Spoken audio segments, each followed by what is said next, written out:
المرسلين وآله وأصحابه أجمعين أما بعد أعوذ بالله من الشيطان الرجيم بسم الله الرحمن الرحيم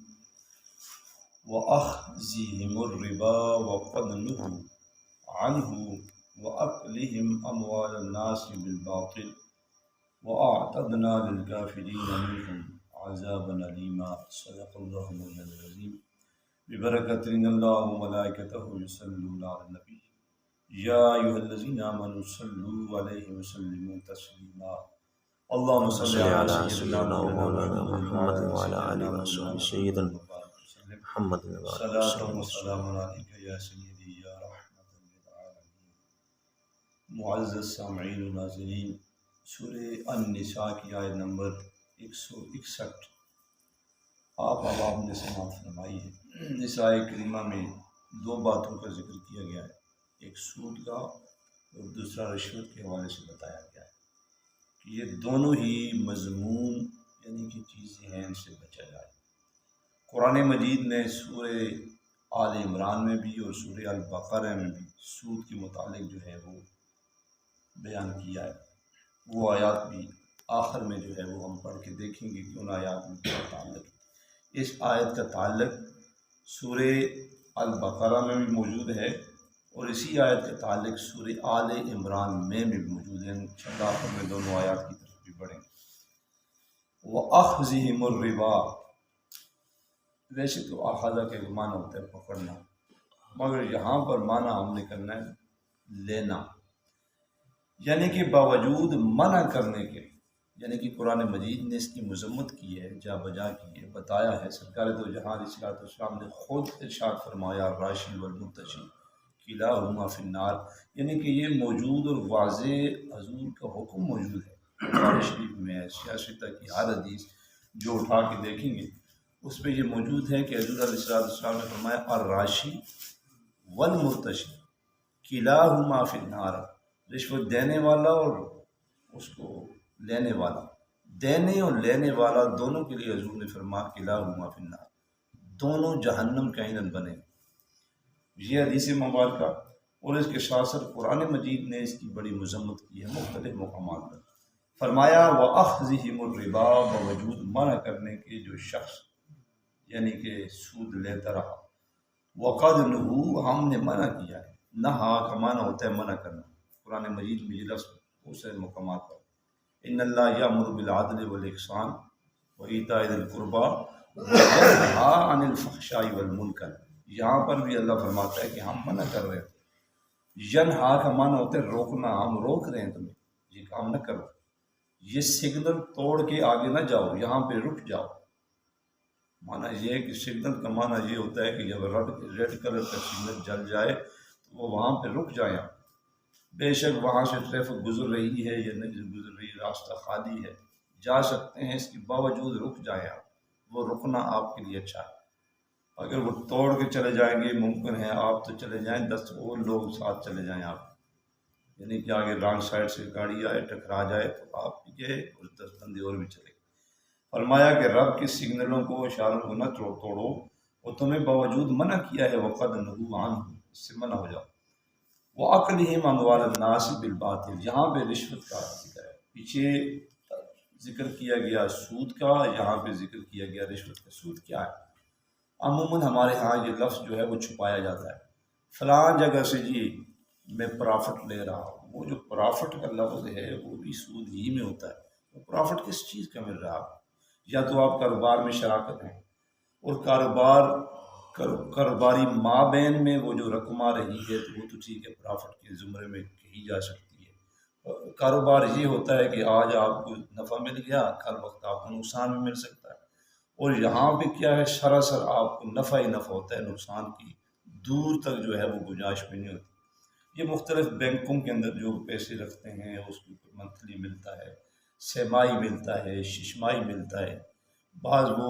سرٹیفکیٹ لے لیتے ہیں سالانہ مل جاتے ہیں، یعنی کہ اس طرح کی وہ ساری چیزیں موجود ہوتی ہیں۔ مگر آپ جو ان کے پاس جاتے ہیں وہ آپ کو فارم دیتے ہیں، وہ آپ کو دائیں بائیں گھما کر کے ہمارے فلاں کاروبار ہیں یہ چل رہے ہیں، وہ آتا کہ وہ سارے کا ہمارا پورا نظام میں زندگی اگر آپ دیکھیں وہ ہے ہی سود پہ۔ قرضے لیے جاتے ہیں وہ پھر ڈبل کر کے وہ لوٹائے جاتے ہیں۔ پاکستان کے اوپر اس وقت اتنا قرضہ ہے کہ پاکستان کی جتنی زمین ہے کراچی سے خیبر تک ہر ایک جگہ پہ 5,000 کے نوٹ آپ ایسے تک بچھاتے رہے نا، پوری پاکستان کی زمین کے اوپر، ساری زمین کے اوپر 5,000 کے نوٹ بچھا دیں، پوری زمین 5,000 کے نوٹوں سے بھر جائے تو پھر بھی ہمارے اوپر جتنا قرضہ ہے اس سے بھی کئی گنا چڑھا ہوا۔ تو یہ کیوں ہو رہے ہیں قرضے؟ کون لے رہا؟ کہاں خرچ ہو رہے؟ یہ صرف آپ کے روڈوں کے اوپر جو ٹیکس دیے جاتا ہے، گاڑیوں سے لیے جاتے ہیں، تو چھوٹی ہیں کوئی بڑی ہیں کوئی اس سے بڑی ہیں، وہ ڈیلی کا یعنی کہ اربوں اور خربوں میں صرف آپ کا یہ ٹیکس کلیکٹ کیا جاتا ہے، یہ کہاں جا رہا ہے؟ یہ تو صرف اس کی بات ہو رہی ہے، اس کے عموماً ہر ایک چیز کے اوپر جو ٹیکس لگا ہوا ہے، ایون کہ جو بھی چیز آپ خرید رہے ہیں مارکیٹ سے وہ ٹیکس سے دے رہے۔ اور جہاں پہ یہ جو ابھی حالیہ جو ڈاکے ڈالے جا رہے ہیں ظالمانہ ٹیکس کی صورت میں، بلوں کی صورت میں، جہاں کسی ایک غریب کا بل آ رہا ہے 5,000 کی بجائے 45,000 50,000، اس سے بھی اس وقت تک ہے خودکشیاں اس وجہ سے ہو رہی ہیں کہ ہمارے پاس بلوں کے پیسے نہیں ہیں، اور بہت سارے لوگوں نے اپنا بل دیکھتے ہی انہیں ہارٹ اٹیک ہو گیا۔ اس طرح کی پوری چیزیں آ رہی ہیں، آپ سب اس سے تو یہ سب کچھ جو ہو رہا ہے بن رہا ہے، یہ کیا ہے؟ یہ سود کی نوسط ہے ہمارے اوپر۔ اس وقت ملک کے اندر جو بد امنی پھیلی ہوئی ہے، رہا تو سکون یعنی کہ سکون عام سے چھین لیا گیا ہے، اور غریبوں کے لیے جینے کا حق جو ہے وہ ان سے لے لیا گیا۔ یہ کیا مسئلہ ہے؟ یہ سود کی نوسط ہے ہمارے اوپر، جو سود دیا جاتا ہے، قرضے لیے جاتے ہیں، قرضے اٹھائے جاتے ہیں اور پھر ڈبل کر کے واپس کیے جاتے ہیں۔ یہ اصل میں سود ہوتا ہی ہے۔ مثلاً میں نے آپ میں سے کسی ایک شخص سے 5,000 قرض اٹھایا اپنی ضرورت کے لیے، آپ نے دے دیا، اور آپ نے دیا اور دینے والے نے کہا جی یہ لے لیں، مگر 2 مہینے بعد دیتے ہیں، 1 مہینے بعد دیتے ہیں، 6 مہینے بعد دیتے ہیں، یہ 5,000 نہیں ہوگا، 5,500 آپ کو دینا ہوگا، یا 5,100 دینا ہوگا، یا 5,050 روپے دینے ہوں گے، جتنا بھی اس کے اوپر 1 روپیہ بھی اگر زائد آپ لے رہے ہیں وہ دے رہا ہے۔ یہ کیا ہے؟ یہ اس میں آ جاتا ہے، سود میں آ جاتا ہے۔ اگر آپ کسی کی مدد کرتے ہیں تو وہ تو زیادہ آپشن ہے، مدد کر رہے ہیں اس بنیاد پر کہ جب آپ کے پاس ہوا 6 مہینے بعد، سال بعد، تو آپ اتنے ہی پیسے مجھے آپ دے دیں، وہ تو ایک علادہ ایک ایشو ہے، کرنا بھی چاہیے، مدد کرنی بھی چاہیے، گرد و نواح میں نظر رکھنی چاہیے، فلاں شخص ضرورت مند ہے، اس کا چھوٹا سا ہلکا پھلکا کاروبار لگا کے اس کو دے دیتا، ہلکا پھلکا کاروبار 50,000 سے بھی ہو سکتا ہے، 1,00,000 سے بھی ہو سکتا ہے، 1.5-2 لاکھ سے بھی ہو سکتا ہے، جو آپ اس کو وہاں پہ سیٹ کر رہے ہیں کاروبار پر، وہ آہستہ آہستہ کر کے آپ کو پیسے ریٹرن کر دیتا ہے، تو یہ آپ کے لیے صدقہ جاری ہو۔ ایک تو آپ نے اس کا رزق دیا، ایک تو آپ نے اس کو ایک کاروبار دے دیا، اللہ کی رضا کی خاطر دیا، اور یہ جو ثواب ہے اس کی نسلیں آگے تک بڑھیں گی، وہ یعنی کہ ہر وقت اپنی دعاؤں میں وہ آپ کو یاد رکھتا رہے گا۔ یہ کتنا بڑا نیکی کا کام ہے۔ فرمایا کہ وَأَقِیمُوا الرِّبَا، تمہیں منع کیا گیا ہے کہ سود کے نزدیک نہ جاؤ، وَقَدْ نُہُوا، بار بار ہم منع کرتے ہیں، وَأَكْلِهِمْ أَمْوَالَ النَّاسِ، اور نہ کھاؤ لوگوں کا مال نہاد۔ اب قرآن مجید نے سود کا ذکر سورہ البقرہ اگر آپ اٹھائیں، اس میں بھی آیت نمبر 275 کے اندر جو ہے بڑی ڈیٹیل وضاحت کے ساتھ سود کا ذکر کیا گیا ہے۔ جو سود ہے اس کو ہم نے تمہارے لیے حرام قرار دیا گیا ہے، اور جو سود خور لوگ ہوگا اس کا کیا حشر ہوگا؟ الذین یأکلون الربا لا یقومون الا کما یقوم الذی یتخبطہ الشیطان من المس۔ قرآن ہے، سود خور قیامت والے دن لڑکھڑا کے چلے گا۔ لڑکھڑانا ہوتا ہے کہ بالکل ٹھیک ٹھاک بندہ ہو کر بھی چل نہ سکے، اس کو لڑکھڑانا کہتے ہیں، اور وہ حواس باختہ ہوگا، یہ قرآن کے الفاظ ہے۔ یتخبطہ الشیطان من المس، حواس باختہ وہ شخص ہوتا ہے جس کو کسی قسم کو ہوش ہی نہ ہو، میرے کیا ہو رہا ہے، میں کہاں جا رہا ہوں، کیا کرنا ہے، یہ کیا نہیں۔ یہ حواس باختہ لوگوں کی مثال دی گئی ہے، اور اس شخص کی مثال دی گئی ہے جو سود خور ہے۔ اسی طرح قرآن مجید نے سورہ آل عمران میں آیت نمبر 130 کے اندر فرمایا کہ یا ایھا الذین آمنوا لا تأکلوا، اے وہ لوگوں جو ایمان لائے ہو نہ کھاؤ ربا، لا تأکلوا ربا، نہ کھاؤ سود، اضعافا مضاعفا، ڈبل کر کے نہ کماؤ۔ جیسے میں نے بتایا نا 5,000 دیا تو دینے والے نے کہا جی 5 نہیں 5.5 دوں گا، 5.5 نہیں 6 لوں گا، 6.5 نہیں 7 8 لوں گا، آگے تک چلتے جائیں۔ تو یہ قرآن نے منع کیا ہے، لا تاکلوا، نہ سود کھاؤ، اضعافا مضاعفا، ڈبل ڈبل کر کے، واتقوا اللہ لعلکم تفلحون، اللہ سے ڈرتے رہو تاکہ تم کامیابی کا سفر جو ہے طے کر سکو۔ یہ جو ہم سفر کر رہے ہیں، یہ ایک منزل مقصود تک ہم نے جانا ہے، یہ ہمارا زندگی سفر پر ہے، اور یہ دنیا امتحان گاہ ہے جس میں ہم وقت گزار رہے ہیں۔ لہٰذا ہم نے اس کو امتحان گاہ کی بجائے آرام گاہ بنا لیا ہے، جو آتے ہیں وہ کر رہے ہیں۔ فرمایا، منع کر دیا گیا کہ سود کے قریب نہ جاؤ، وَأَكْلِهِمْ أَمْوَالَ النَّاسِ بِالْبَاطِلِ، اور لوگوں کا مال جو ہے باطل طریقے سے بھی نہ کھاؤ۔ باطل طریقے سے یہی ہے نا، رشوت دے دی، یا کسی کا مال ہڑپ کر دیا، یا کسی کا پلاٹ دیکھا کہ یہ بندہ ادھر ہے ہی نہیں، 2 سال سے 3 سال سے نہیں، ممکن ہے کہ اس پلاٹ کے اوپر نظر رکھیں۔ اور آج کل تو کنسٹرکشن پر کتنا وقت لگتا ہے، مہینے 2 مہینے سے بھی لگا دیں 10 12 مستری، تو 1 ہفتے کے اندر وہ عمارت کھڑی ہو جاتی ہے۔ جب وہ واپس آتا ہے تو آگے پلاٹ ہی نہیں، عمارت بنی ہوئی ہے، اب وہ مقدمات میں پھنس گیا، وہ کھانے والا کھا رہا ہے، وہ کہہ رہا ہے میں اچھا کام کر رہا ہوں، اور قرآن کہتے ہیں وَأَكْلِهِمْ أَمْوَالَ النَّاسِ بِالْبَاطِلِ، کہ باطل طریقے سے جو لوگوں کا مال کھاتا ہے، جو باطل طریقے سے لوگوں کے مال کے اوپر قابض بن گیا ہے، یہ بھی تمہارے لیے خطرہ ہے۔ اس لیے سود کی بڑی مذمت کی گئی ہے، قرآن مجید نے بھی، حدیث پاک میں بھی حضور نے فرمایا، ادنا سے ادنا سود کا یعنی کہ گناہ یہ ہے کہ کوئی شخص اپنی ماں کے ساتھ زنا کرے، یہ ادنا سے ادنا ہے۔ حالانکہ اس کے علاوہ 90 سے زیادہ یعنی کہ اس کی مذمتیں بھی ہیں، اور 90 سے زیادہ جو ہے سود خور کے لیے گناہ ہے، اس میں سے ہلکا گناہ میں نے بتا دیا۔ فرمایا وَاعْتَدْنَا، اس کے باوجود اگر کوئی شخص نہیں رکتا، بتا دیا، اس کو رپیٹ کر دیا، اور یہ ایک بات ایک بار بھی نہیں کہی، قرآن مجید نے سورہ البقرہ میں کہی، آل عمران میں کہی، سورہ النساء، یہ ترتیب کے ساتھ صورتیں آ رہی۔ آگے جو ہم سورہ یعنی کہ مائدہ پڑھیں گے، ممکن اس میں بھی موجود ہے، یعنی کہ آخر تک قرآن کی 6666 آیتوں میں ہر ایک صورت میں سود کا ذکر کر دیا گیا، ہر ایک جگہ پر سود کا، ہر ایک سپارے میں کر دیا گیا، جیسے 2 مقامات میں نے آپ کو پیچھے پڑھ کے بتایا، آگے مقامات پر بھی ہیں، وہ جب ہم پہنچیں گے وہاں پر تو ہم خود وہاں پڑھ لیں گے۔ فرمایا کہ سود کی ممانعت کی گئی ہے، اس کے ساتھ ساتھ باطل طریقے سے جو مال ہڑپ کیا جاتا ہے اس کی ممانعت کر دی گئی ہے، اور پھر فرمایا لا ایمان لہ، وہ شخص مومن ہی نہیں ہے، لمن لا عہد لہ، جس میں وفاداری نہیں ہے، لا ایمان لہ،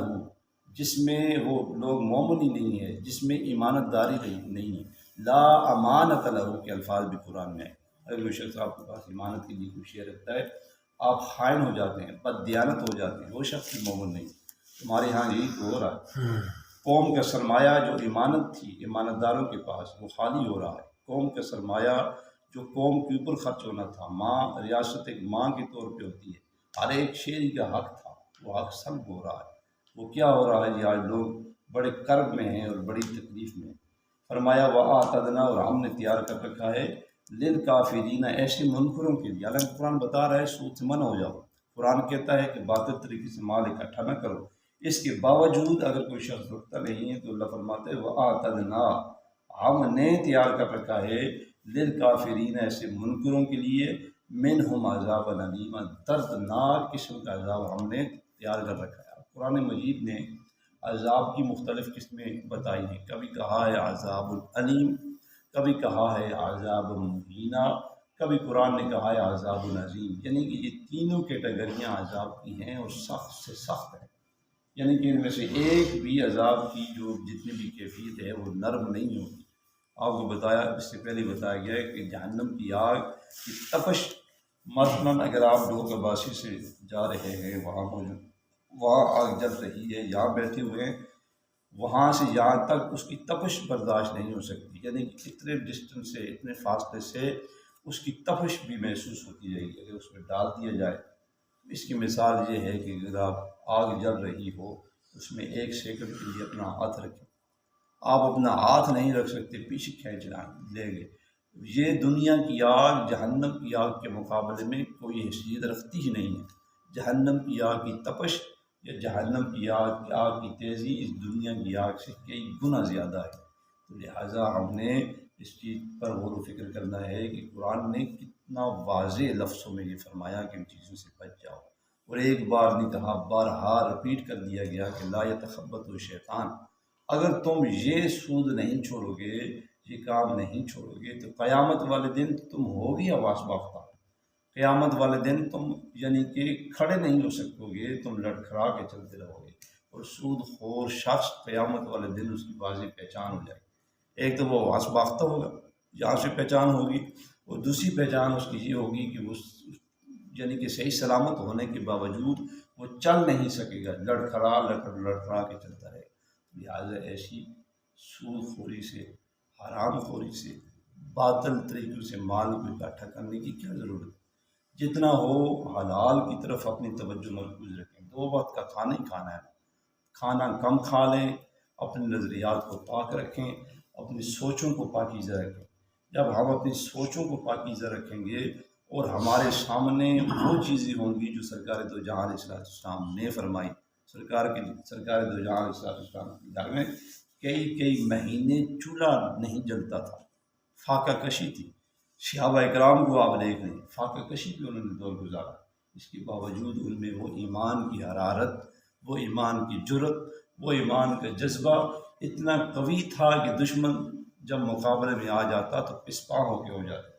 یعنی کہ ہر میدان میں دشمن کو پسپا کر کے رکھ دیتے۔ آج ہمارے پاس سب کچھ ہونے کے باوجود جرت ختم ہو چکی ہے،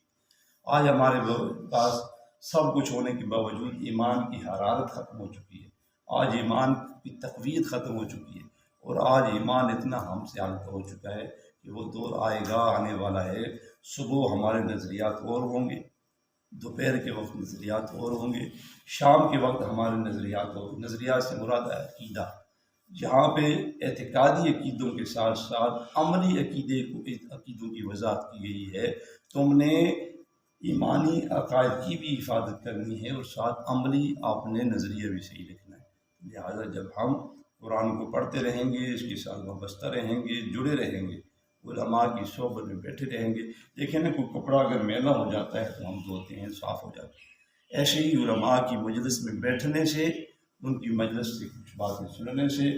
کچھ دیر کے لیے، کچھ لمحے کے لیے ہم مذمتی لحاظ سے اپنے گریبانوں میں جھانکتے ہیں، اور خود ہی جان کر ہم کہتے ہیں واقعی یہ جو کہنے والا بات کہہ رہا ہے سچی بات کہہ رہا ہے، واقعی ہم جس راستہ کر رہے ہیں یہ راستہ درست سمت میں ہم کو لینے والا نہیں ہے۔ ایک لمحے کے لیے بھی اپنے آپ پر شرمندگی کا محسوس کرنا، اور ایک لمحے کے لیے اپنے آپ کو خود غلط کہہ دینا، یہ بھی بڑی کامیابی کی بات ہے۔ یعنی کہ ہر وقت یہی کہتے رہنا میں ٹھیک ہوں، فلاں غلط ہے، یا فلاں میرے متعلق غلط کہہ رہا ہے، یہ بھی جہالت ہے۔ اور ہر وہ شخص جو آپ کو متنبع کرے کہ یہ کام غلط ہے، ان کاموں سے بچ جائے، اگر وہ شخص ایک لمحے کے لیے بھی اپنی ذات میں گم ہو کے غور و فکر کر کے کہے کہ وہ کہنے والا تو صحیح کہہ رہا ہے، وہ کہنے والا جو بات کہہ رہا ہے وہ تو ہے، وہ میرے اندر پائی جاتی ہے، اور یقیناً میں گناہوں کی طرف جا رہا ہوں، لہٰذا میں کیوں نہ اس بارگاہ میں جا کے توبہ کر لوں، شرمندہ ہو جاؤں، اپنے ہاتھوں کو اٹھا لوں، دو آنسو بہا لوں۔ ممکن ہے کہ دو آنسو بہانے سے رب جو ہے میری مغفرت کر دے، میرے گناہوں کو معاف کر دے، ممکن ہے کہ دو آنسو میری آنکھوں سے نکلیں گے تو اللہ تعالیٰ میرے اوپر کرم کر دے۔ ایک لمحے کے لیے بھی اگر انسان کے ذہن میں یہ بات آ جائے پھر بھی وہ کامیابی کی طرف سفر اپنا یہ کر رہا ہے۔ اس لیے لہٰذا سونے سے قبل ہر شخص جب سونے لگے ایک لمحے کے لیے ذرا سوچ لے کہ آج کا دن میں نے کیسے گزارا، آج کا دن کیسی کہیں غفلتوں میں نہیں پڑ رہا۔ ہر ایک شے اللہ نے مجھے دی ہے، راحت دی ہے، سکون دی، چین دیا، زندگی دی صحت والی، کیا میں نے آج نافرمانی میں آج پورا دن تو میرا نہیں گزرا؟ ایک لمحے کے لیے سوچ کر سو جائے، ایک دن سوچے گا، دوسرے دن سوچے گا، ہفتہ سوچے گا، مہینہ، بالآخر وہ دن آئے گا کہ وہ شرمندہ ہوگا، وہ خود یعنی کہ ملامت کرے گا، اس کا نفس اس کے اوپر یہ کام کر کے بچ جاؤ۔ ممکن ہے کہ آہستہ آہستہ لمحہ بلمحہ یہ سوچ و فکر اس میں اجاگر ہوتی رہے، ممکن ہے کہ وہ کام اس سے چھوٹ جائے۔ دعائے خالق عز و جل قرآن مجید کی فہم عطا فرمائے، اور اس فہم کو عام کرنے کی توفیق عطا فرمائے، اور قرآن مجید کی آیات پر ہم سب کو عمل پیرا ہونے کی توفیق عطا فرمائے۔ وآخر دعوانا ان الحمد للہ رب العالمین۔